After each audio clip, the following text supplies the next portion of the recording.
네, 안녕하세요. 오늘도 새로운 영상으로 돌아온 이든입니다. 네, 오늘은 이번 달 알라디너 TV의 주제, 나의 하반기 픽인데요. 사실 제가 이번 하반기에는 평소보다 책을 좀 많이 읽지는 못한 것 같아요. 그래도 이제 읽은 것들 중에서 이제 마음에 드는 것들이 좀 많아서 그 중에 딱 한 권만 뽑기가 좀 아쉬웠는데요.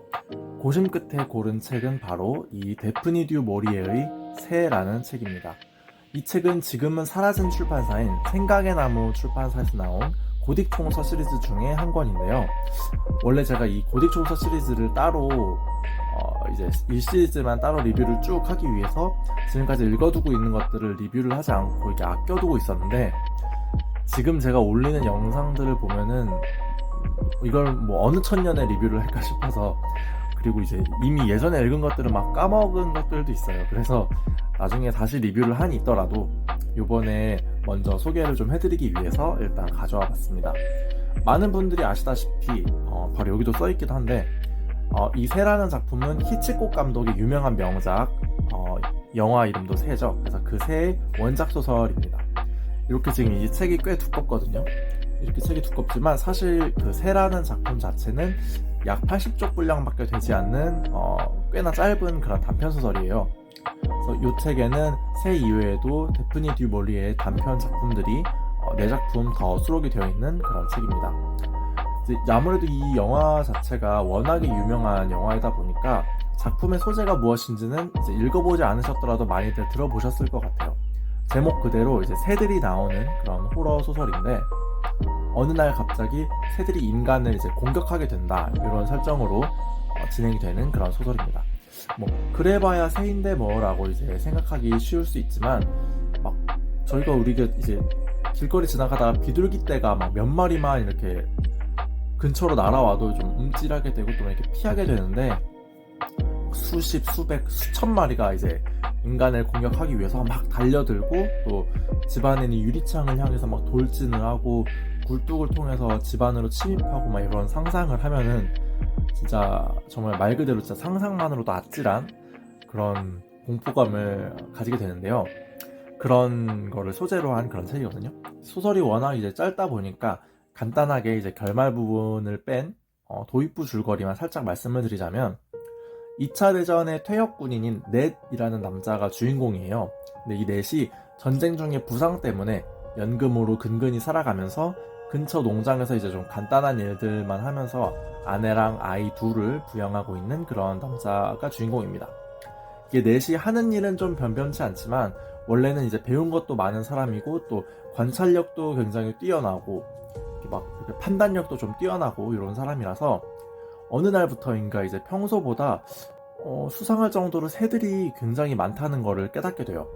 평소 같으면 이미 서식지 이동을 했어야 하는 새들도 있고, 그리고 함께 어울리지 않는 새들이 한데 모여서 이제 무리를 지어서 모여 있는 것을 넷이 먼저 알아차리고 불안한 조짐을 느끼기 시작합니다.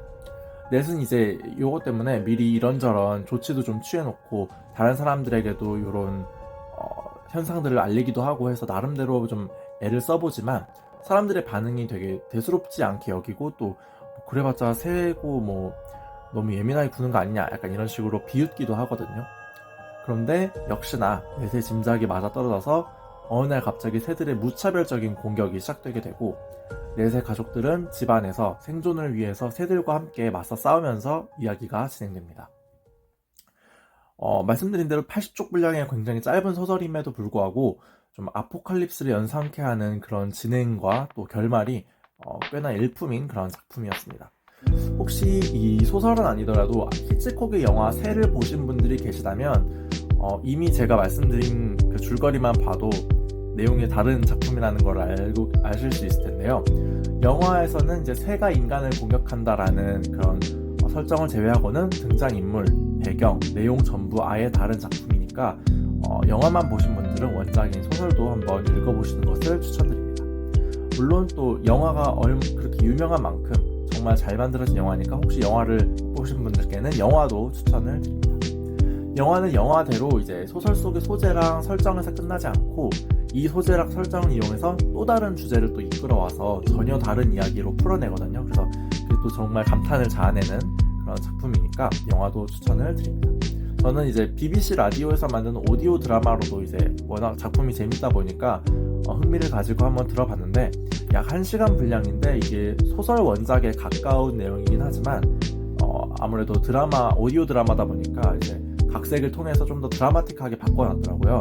이제 뭐 대사를 통해서 여러 가지 정보를 전달을 해야 되다 보니까 등장인물들 간의 관계도 좀 바뀌기도 하고, 또 내용이 다소 조금 바뀌긴 했지만 그래도 원작과 흡사한 내용으로 오디오 드라마도 아주 즐겁게 들을 수 있었던 그런 작품이었습니다.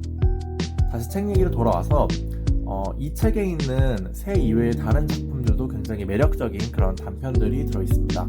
특히 제 마음에 들었던 건 헬로 스트레인저라는 작품이랑 또 노인이라는 작품인데, 두 작품 모두 이제 결말 부분에 반전을 좀 지닌 작품들이거든요. 특히 이제 헬로 스트레인저라는 작품은 성실하게 사는 청년이 난생 처음 만난 미스테리한 여성에게 이제 끌려서 그녀와 아주 독특한 저녁을 이제 보내게 되고, 그 매력에 감겨 있다가 나중에서야 그 여성의 정체를 알게 되는 그런 내용인데, 사랑에 빠져서 되게 설레고 두근거리는 마음을 잘 표현한 그런 전반부에 좀 미스테리함까지 더해져가지고 눈을 떼지 못하고 이제 단숨에 읽어버린 그런 작품이었고요. 노인 또한 이것도 이제 꽤 짧은 작품인데, 한 사내가 해변가에 항상 나타나는 노부부와 그 자녀들을 이제 쭉 관찰해오고 이제 그 관찰한 내용을 알려주는 식으로 이제 진행이 되는 그런 작품인데, 사람들과의 교류를 단절하고 살아가는 노부부, 그리고 그 밑에서 비밀스럽게 자라나는 자녀들에 관한 이야기를 해주거든요. 나중에는 이제 이 노부부가 자녀들과 이별하고 살아가는 모습 등등을 묘사를 해주는데, 되게 그 자녀들과의 살아가는 그 가족이 되게 요상스럽게 짝이 없거든요. 그래서 결말 부분에 가면은 굉장히 잔혹하고 또 충격적인 일도 일어나게 되는데, 이 이야기의 반전을 알고 나면 아 하고 납득하게 되는 그런 반전을 지닌 그런 이야기입니다. 데프니 듀 모리의 작품은 제가 저번에 이 인형이라는 단편집 이후로는 이제 두 번째로 소개를 해드리는 건데, 워낙에 그 데프니 듀 모리의 작가의 작품들이 흥미진진한 반전, 그리고 또 번뜩이는 센스, 이런 것들이 돋보이는 작품들이 많아서 뭐 영화화도 많이 되기도 했고, 오디오 드라마, 연극 등등으로 나오는 그런 작품들이 많은 작가인 만큼 제가 정말 올 하반기에 굉장히 재미나게 읽은 책 중에 하나였습니다. 뭐 워낙에 재밌어가지고 이제 영화도 챙겨보고 오디오 드라마도 챙겨 듣고 이렇게 된 거였지만, 그래서 이 책이 저한테는 올 한 해 하반기 베스트 픽인 것 같습니다. 네. 그래서 뭐 이제 올 한 해도 되게 끝이 다가왔잖아요. 사실 저한테는 올 한 해가 딱히 막 만족스럽지는 못한 한 해였는데, 뭐 여러분은 어떠셨는지 모르겠습니다. 뭐 아무래도 후회나 반성이 아예 없는 연말이 뭐 있긴 하겠냐마는, 특히나 전 또 올해는 이런저런 일들이 좀 있어가지고 많이 좀 아쉬웠던 한 해였습니다. 근데 뭐 그렇다고 또 누굴 탓할 수는 없는 일이기도 하고, 또 항상 매일매일이 이제 또 다른 기회라는 점만 잊지 않는다면 내년은 만족스럽게 보낼 수 있지 않을까 싶기도 합니다. 뭐 올 한 해 아쉬웠든 보람찼든 정말 너무너무 수고 많으셨고, 내년에는 정말 행복하고 또 건강하신 그런 한 해가 되셨으면 좋겠습니다. 올 한 해에도 이제 이렇게 부족한 영상들이나마 시청해주신 분들 정말 감사드리고요. 내년에 저는 다시 새로운 영상으로 찾아뵙도록 하겠습니다. 네, 새해 복 많이 받으시고요. 그럼 다음 영상에서 다시 만나요. 안녕.